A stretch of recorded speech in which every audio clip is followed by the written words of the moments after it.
Hello, this is Pastor Allen. I am pastor of the Garrison Church of God. I also pastor the Riverdale Community Church. We'd like to invite you to be with us for service this Sunday. Our services begin in Riverdale at 8:30, and we have a service in Garrison beginning at 10:30. We would love to see you there.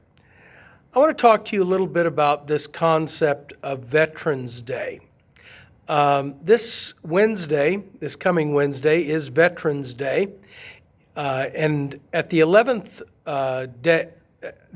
day of the 11th month of the 11th hour is when World War I ended in 1918. It was a moment that would change a lot of our thinking in the Western world.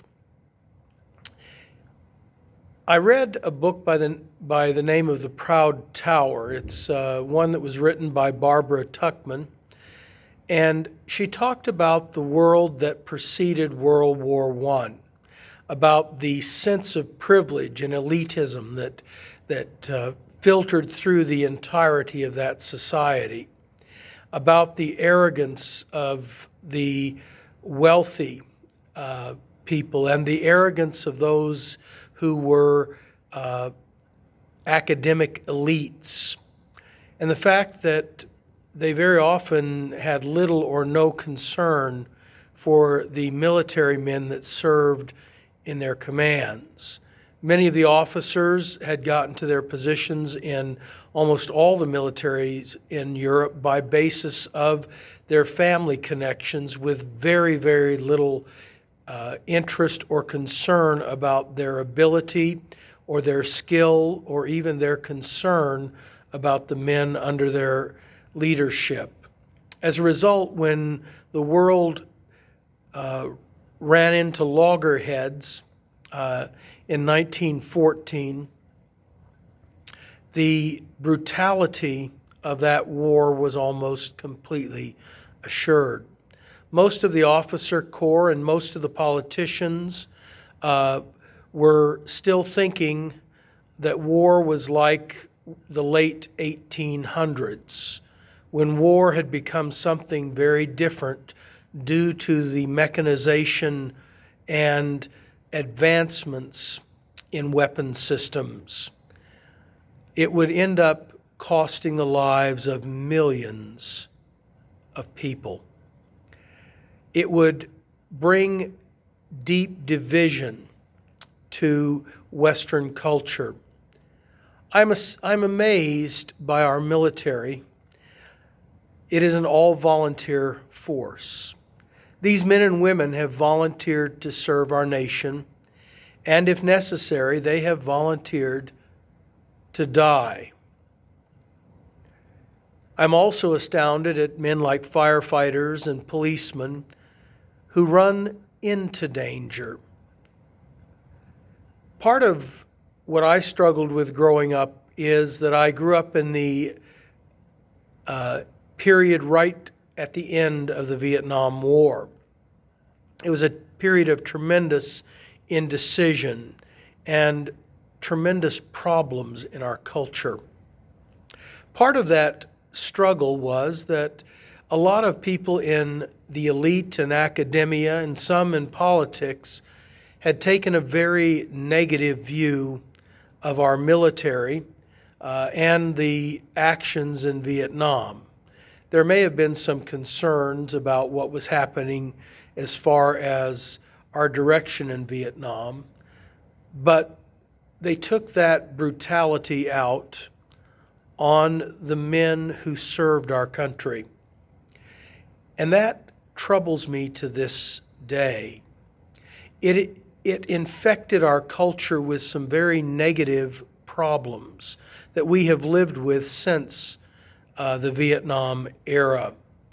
We had a little bit of a correction in the 1980s and an even bigger correction after 9/11.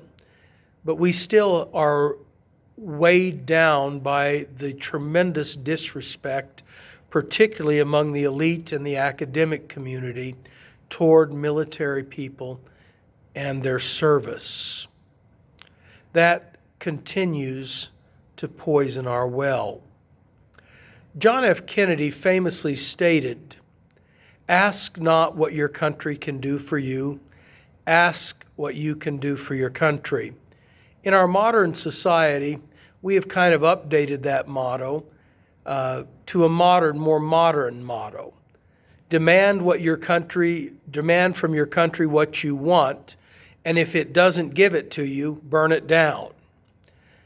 Unfortunately, we've seen that even in this last year. What strikes me is about the young men and women who, in spite of our culture and in spite of the negative stereotypes of those who serve in the elite areas of our culture, have toward the service in the military and the service in law enforcement and the service in emergency personnel, they still volunteer.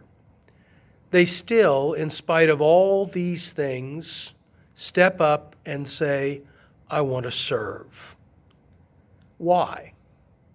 Well, there's two words for it: honor and duty. These young men and women believe in the honor of their word, and they believe in the sense and purpose and the pride they have in serving a great cause. It is these ideals, if anything, that will carry our nation through these dark and cynical times. It was the idealism and the heroism of the young men who served on the front lines in World War I, in spite of the terrible officers they put up with, in spite of the terrible weapons they faced. They kept our civilization together. They were the ones who, as it were, put a protective coating on our civilization and allowed it to survive a very dark time. Paul tells us that we are called to serve one another as Christians. I believe in something beyond myself and my own desires. I believe my decisions have real meaning, and I have a responsibility to make honorable decisions and follow through with my commitments. That is the heart of service. As a result, for Christians, service is not an option for us. It is a duty that honors our Lord.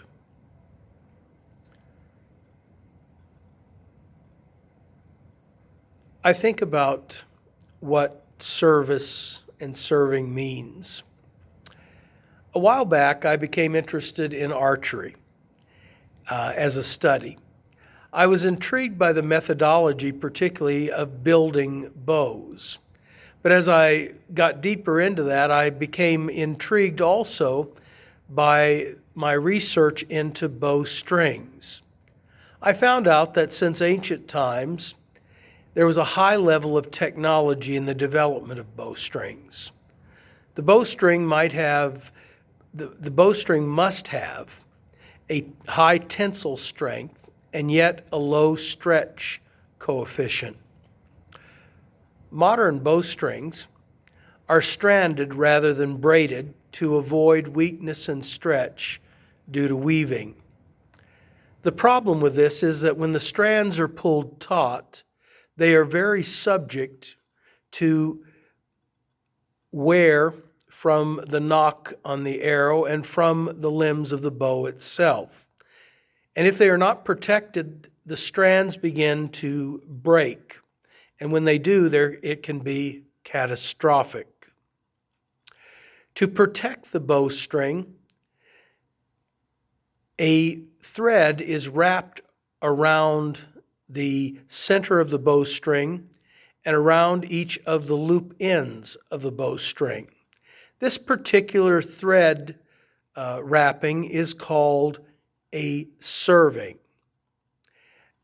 And when a bowyer makes a bowstring, he is said to be serving or to serve the string. The term originally came from rope riggers, And I'll be talking a little bit more about that during service today. But suffice it to say that that is a sheath that is made out of cordage that surrounds a rope to protect it. It is self-sacrificial in the sense that it was expected to wear, but it also kept the rope intact inside so it could do its job. Serving is often self-sacrificial.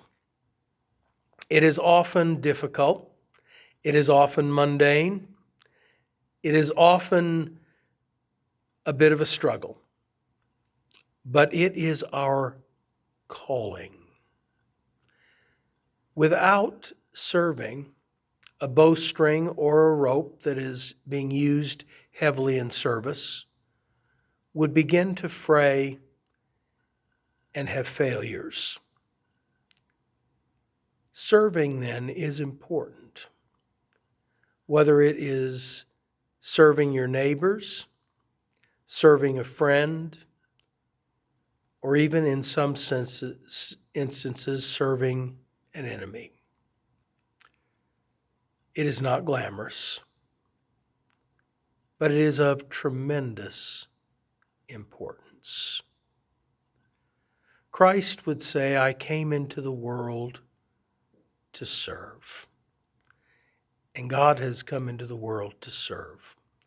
And he said, I expect you to be servants as well. God bless you. Have a great day.